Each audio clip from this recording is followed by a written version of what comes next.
Bonjour, je suis Loïc, Bonjour, moi c'est Lucas. et on se retrouve autour d'un livre. Aujourd'hui on va parler d'un classique, d'un incontournable. On va parler du livre de Stephen Hawking, Une brève histoire du temps, du Big Bang au trou noir. Avec moi aujourd'hui, on va parler d'Hollywood, de cinéma, de chats et même de Steven Spielberg.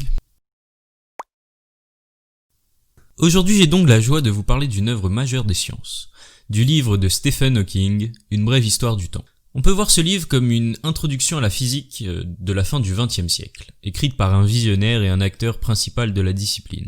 Ce livre fournit des informations sur le travail intellectuel de son auteur, travail qui est tout de même expliqué dans le détail.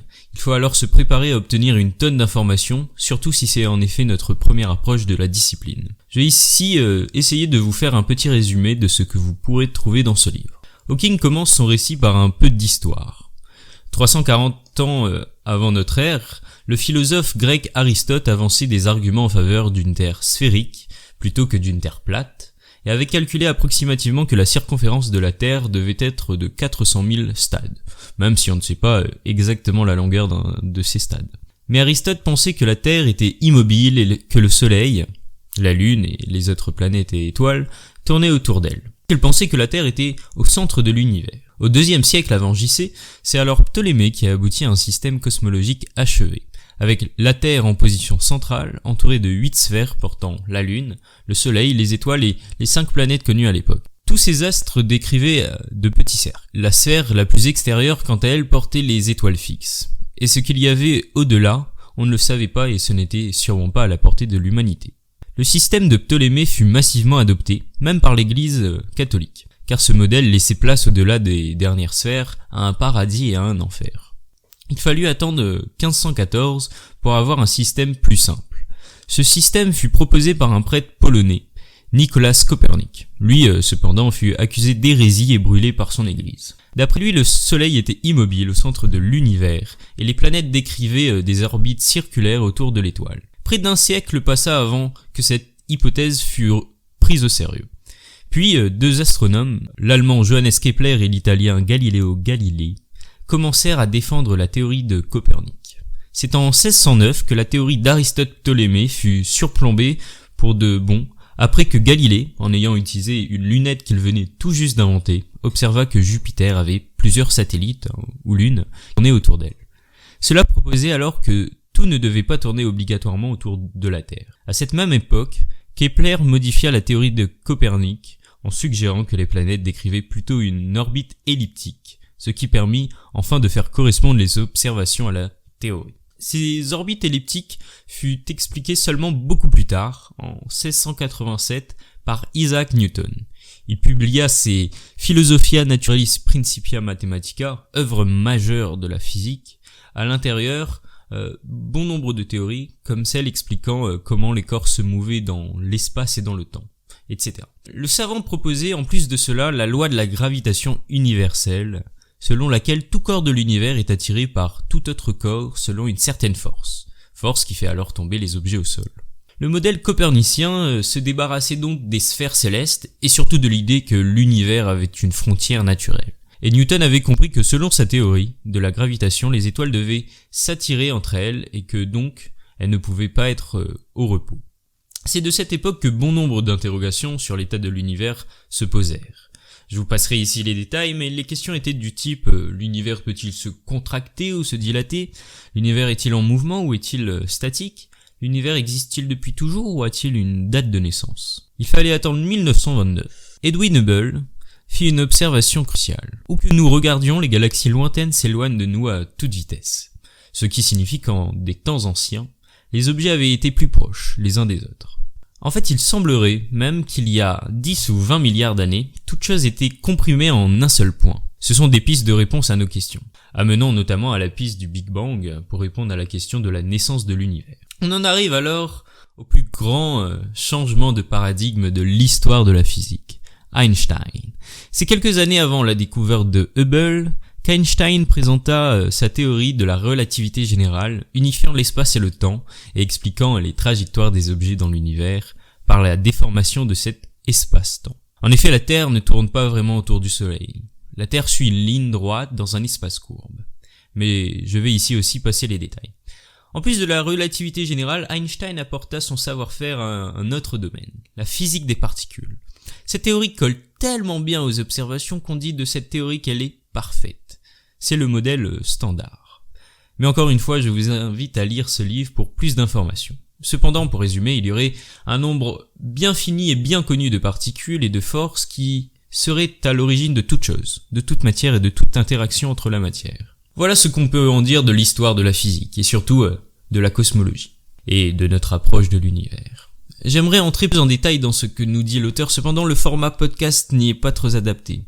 En effet, des cônes de lumière, donnant une limite aux événements qui pourraient se produire dans le futur. Pour en donner un exemple concret, si à l'instant où je vous parle, le soleil s'éteignait comme par magie, il faudrait alors un peu plus de 8 minutes pour que les terriens s'en rendent compte. Tout cela à cause du fait que la vitesse de la lumière n'est pas infinie, et qu'elle prendra alors un peu plus de 8 minutes pour nous parvenir. Hawking parle aussi des futurs possibles de notre univers. Selon par exemple un modèle de grande contraction, notre univers finirait en Big Crunch. Il se contracterait sur lui-même. Même s'il nous proposera une autre fin possible, un modèle où l'univers est en fait dans un espace à 4 dimensions, qui pour nous paraîtrait infini. Cependant, il n'y aurait pas de début de l'univers, pas plus qu'il n'y aurait de fin de l'univers. C'est un peu comme Mario dans le jeu Mario Bros. Il traverse le coin droit de votre écran et ressort du côté opposé. De votre point de vue, il s'est comme téléporté. Cependant, de son point de vue, lui a marché en ligne droite dans son univers à 2 dimensions. C'est là un sujet fascinant que j'essaierai d'aborder dans un futur épisode. L'auteur va aussi passer de bon nombre de pages à nous parler des particules, de leur penchant à se comporter comme des ondes, de la manière de les reconnaître et savoir leur position dans l'espace, ou leur vitesse dans l'espace, mais jamais les deux. Le fonctionnement d'un spin aussi, valeur associée à chaque type de particule pouvant prendre comme valeur des chiffres, tels que 1, 2 ou 3, donne entre autres le nombre de tours que la particule doit faire avant de revenir à son état initial. Et oui, c'est comme si vous preniez une carte, que vous la retourniez à 360 degrés, donc un tour complet sur elle-même, et que vous ne retrouvez plus la même carte.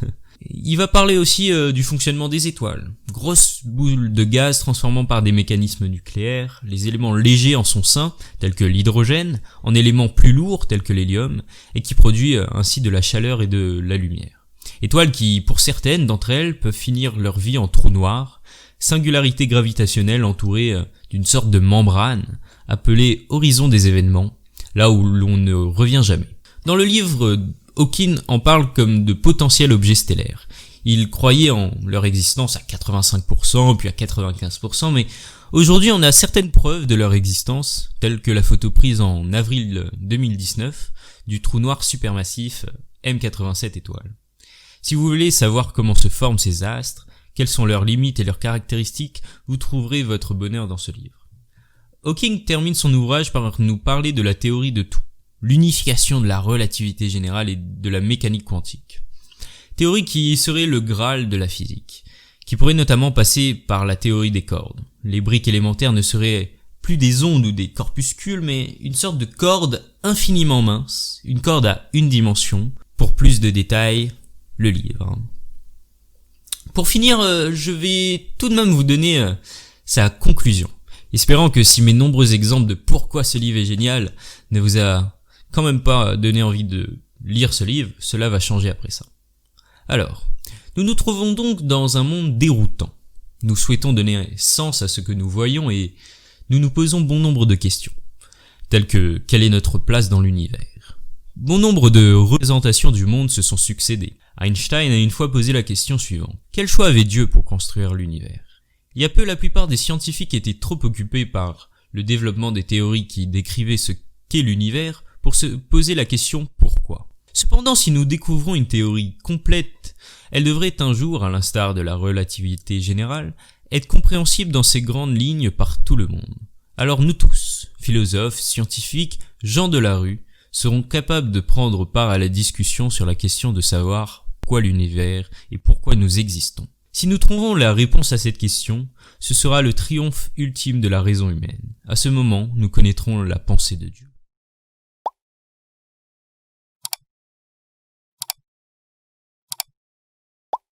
Comme je l'ai dit au début de l'épisode, Aujourd'hui, nous allons parler de chat, car nous allons voir Save the Cat de Blake Snyder.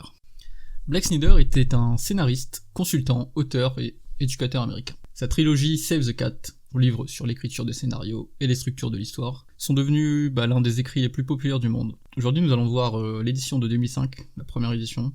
Blake a vendu aussi plusieurs scripts à des centaines de milliers de dollars. Il a même été nommé l'un des scénaristes les plus réussis d'Hollywood.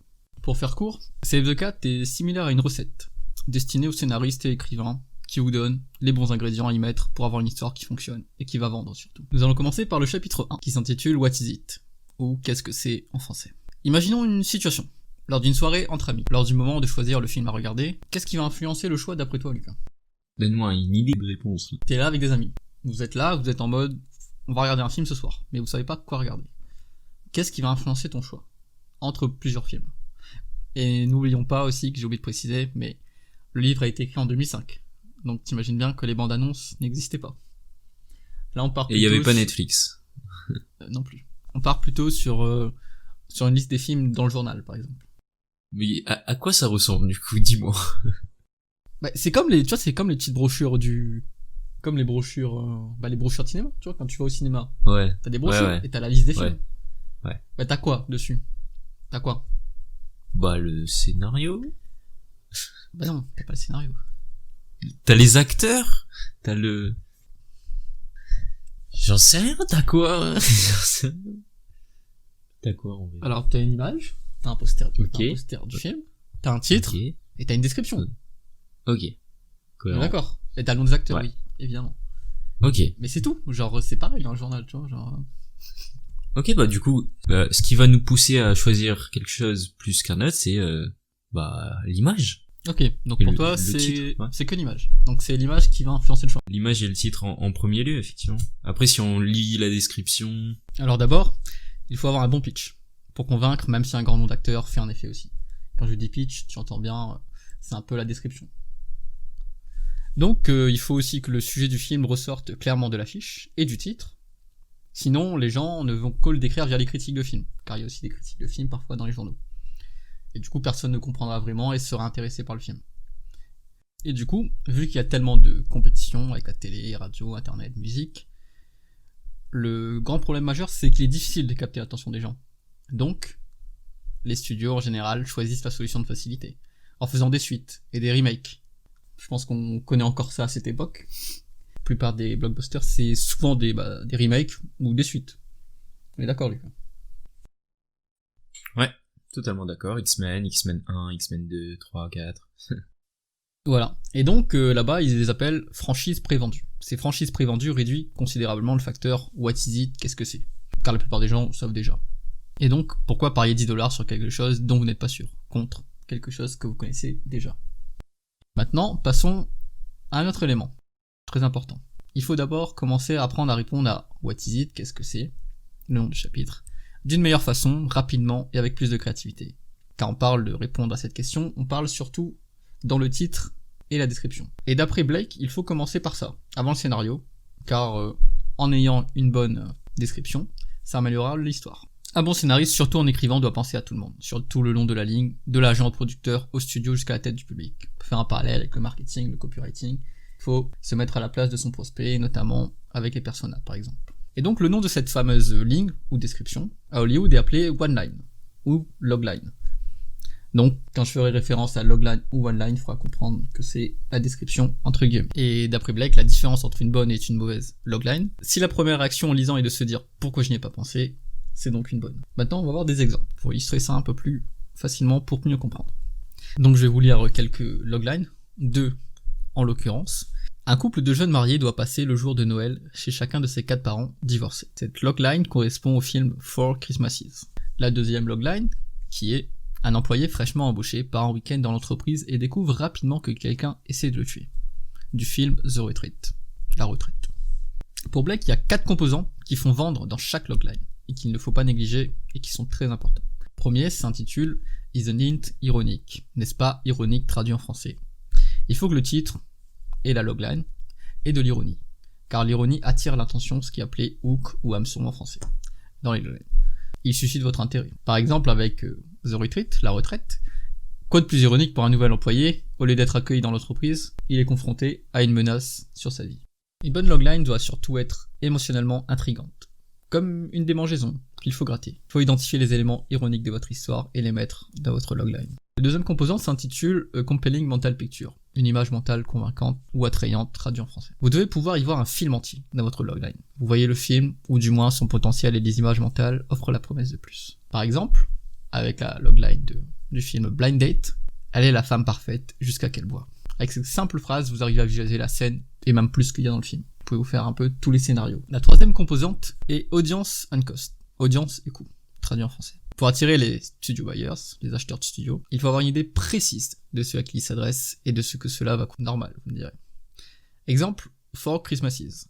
Film à coût moyen, For Quadrant Picture, qui cherche donc à attirer le public le plus large possible. Ils vont faire appel à 2 stars de la vingtaine pour attirer le cœur de la cible, les jeunes. Et les rôles des parents avec des stars que le public plus âgé aime. Donc on va attirer des personnes de tous les âges et de tous les sexes. C'est une block comédie, ou comédie de quartier. Appelée comme ça, car elle se déroule dans le quartier. Donc il y a peu de mouvements d'entreprise, il y a peu de mouvements dans des pays, les acteurs et les équipes n'ont pas besoin de se déplacer. Beaucoup de se déplacer en tout cas. Donc c'est un film bon marché. Et la dernière composante, ou le dernier composant, est un killer title. Donc un titre qui tue. Un bon titre, comme une bonne logline, doit avoir de l'ironie et raconter l'histoire. Le titre doit dire clairement ce qu'il est. Après avoir vérifié ces 4 composants dans votre logline et dans votre titre, on va passer à un petit test marketing, et qui semble quand même nécessaire, qui va peut-être te sembler familier. Donc avant de se lancer dans un scénario, il faut mieux réfléchir longuement à la logline et au titre, vous l'avez compris. Maintenant, voyons le test marketing entre guillemets. Le test marketing de Blake consiste à parler à des amis et des étrangers pour en apprendre plus sur notre film, en discutant avec les gens tête à tête. Que ce soit pour une logline, avant de donner un pitch à un studio, une idée de film, ou quand on n'arrive pas à se décider sur plusieurs idées. Il faut parler aux gens, observer leurs yeux en parlant. Quand ils détournent le regard, c'est que le pitch a des problèmes. Et donc dans ce cas, c'est parti pour la correction, et ensuite on recommence. Ce test, vous pouvez le faire avec n'importe qui, n'importe où, dans un Starbucks par exemple. Blake citait cet endroit qu'il aimait bien. Mais le mieux reste avec le public cible, celui sur lequel on travaille. Faire un parallèle avec le marketing encore une fois et le persona. Le mieux reste aussi les étrangers, car ce sera plus significatif que vos amis. N'oublions pas notre bon vieux influence et manipulation. Vos amis auront tendance à ne pas vous dire la vérité pour ne pas vous laisser. Bref, maintenant passons au chapitre 2, qui s'intitule Give me the same thing, only different. Donnez-moi la même chose, mais différemment. L'énigme quotidienne du scénariste est d'éviter le cliché. Vous pouvez être proche du cliché, mais à la dernière seconde, changer de chemin et faire un twist. Pour éviter ces clichés, il faut savoir quelle tradition mettre en avant. Il faut savoir quelle est cette tradition. Une connaissance approfondie de centaines de films et surtout de ceux auxquels votre film ressemble est nécessaire. Les gros bonnets comme Steven Spielberg. Je vous avais dit qu'on allait parler de Steven Spielberg. Ces gros bonnets peuvent vous citer des quotes de plein de films.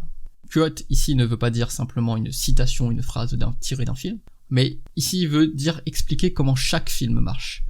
Il faut être capable de les démonter et de les remonter dans l'obscurité et dans votre sommeil. Il faut étendre sa connaissance de films et pas simplement se limiter aux films qu'on aime, ni aux films de ces 5 dernières années, mais avoir une vraie connaissance des films à travers les générations, et voir surtout l'évolution. Pour faire exploser les clichés, il faut savoir de quel genre fait partie de votre film, car chaque genre possède leurs règles. Après avoir répondu à What is it donc, du premier chapitre, il faut répondre à What is it most like, donc à quoi ressent-il le plus. Quand un scénariste écrit une histoire, il est courant de se référer à d'autres films, de chercher des indices sur l'intrigue et les personnages dans le genre. Souvent on peut voir dans des œuvres cinématographiques, dans des œuvres, dans des bandes dessinées ou dans des mangas, on voit souvent des références aussi à d'autres auteurs. Donc Blake catégorise en 10 genres tous les films. Dans ces 10 catégories, vous pourrez mettre tous les films que vous avez jamais connus d'après Blake. Je vais vous énumérer les 10 catégories. La première, Monster in the House. La deuxième, Golden Fleece. Troisième, Out of the Bottle. Dude with a Problem. Rites of Passage. Boozy Love. Why You Need. The Fool. Triumphant. Institutionalized. Super-héros. Bien sûr, dans le livre, il est décrit un par un ensuite. Mais ce serait trop long. Donc je vous le laisse découvrir par vous-même si ça vous intéresse. Il continue dans les autres chapitres à nous guider du début à la fin, en passant par le choix du héros, de l'antagoniste, du casting, et il nous propose même une structure complète pour nous aider à écrire un scénario, qui sera découpé en 15 temps ou bits, qui ne sera plus qu'à compléter. Mais nous allons nous intéresser au chapitre 6. Si ça vous intéresse, je vous conseille de le lire. On va s'intéresser au chapitre 6, comme j'ai dit, qui s'intitule The Immutable Laws of Screenplay Physics. Donc, traduit en français, les lois immuables de la physique du scénario. Pour Blake, l'écriture de scénario est une science, autant qu'un art. C'est quantifiable, les règles qui le régissent sont constantes et dans certains cas, éternelles. On va voir par exemple la loi Save the Cat, du même nom du titre du livre.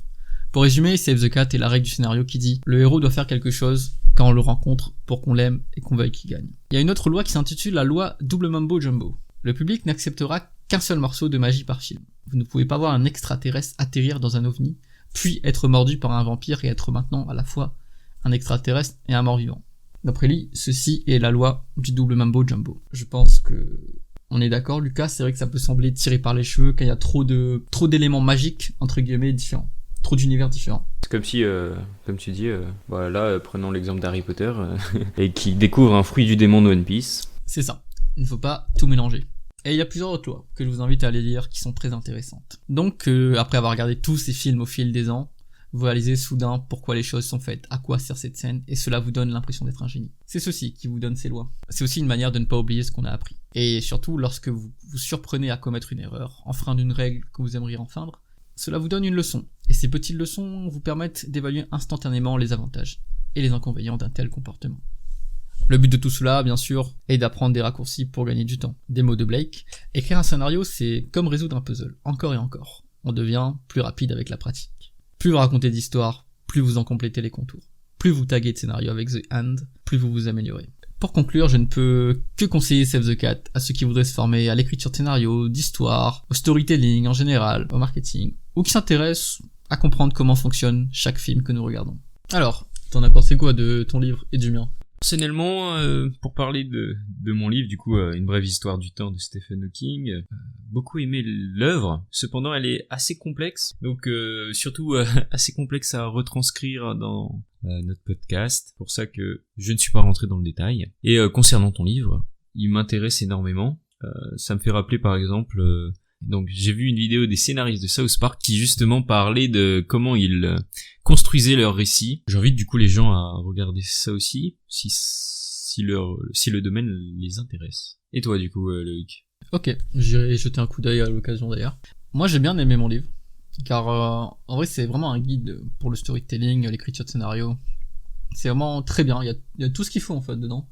Tout ce qu'il faut et même plus. Puis comme il le dit, il écrit avec pas mal d'ironie parfois. Et c'est vrai que ça donne un petit côté attachant, un petit côté drôle. Et j'aime bien. Après, je suis un peu déçu de pas avoir parlé de tout, parce qu'il y a vraiment plein de choses. Mais bon, comme chaque fois, on peut pas non plus de tout parler. Bah du coup, au final, on a donc dans cet épisode proposé chacun un espèce de guide. Toi, un guide du coup pour le storytelling et moi un guide pour le domaine de la physique. Voilà le seul lien qu'avaient nos deux œuvres. Même si on peut dire que on peut retrouver des chats aussi dans mon livre. Par exemple avec l'expérience du chat de Schrödinger dans la physique quantique. Mis à part ça... Bah n'oublie pas que moi je t'ai dit, moi j'ai des lois de la physique aussi, des lois immuables de la physique, hein, dans mon livre, hein. Et oui. Ouais, c'est vrai que ton livre a l'air intéressant, même si tu n'as pas non plus rentré dans le détail, parce que c'est des notions complexes. Mais c'est vrai que c'est toujours intéressant. C'est vrai que Stephen Hawking, c'était quelqu'un de très, très intéressant, très impressionnant surtout, dans sa manière d'être. J'avais regardé le documentaire. Ouais, du même nom, je crois, Une brève histoire du temps. Ouais, je crois que c'est ça.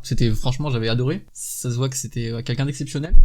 C'est vrai que c'est dommage d'avoir perdu quelqu'un comme ça aussitôt, mais bon, c'est la vie. Mais bon, il aura permis des grandes avancées dans le domaine. Dans plusieurs domaines en fait. Et bah du coup voilà, hein, je crois qu'on a fait un peu le tour. Je pense aussi. Donc moi je vous invite à nous donner votre avis en commentaire sur les réseaux sociaux. N'oubliez pas de nous follow autour d'un livre @adlpodcast. Notre site aussi. Et sur notre site internet, n'oubliez pas aussi adlpodcast.fr. Et voilà. Hein. Du coup il ne nous reste plus qu'à vous dire qu'on se retrouve autour d'un livre mardi prochain.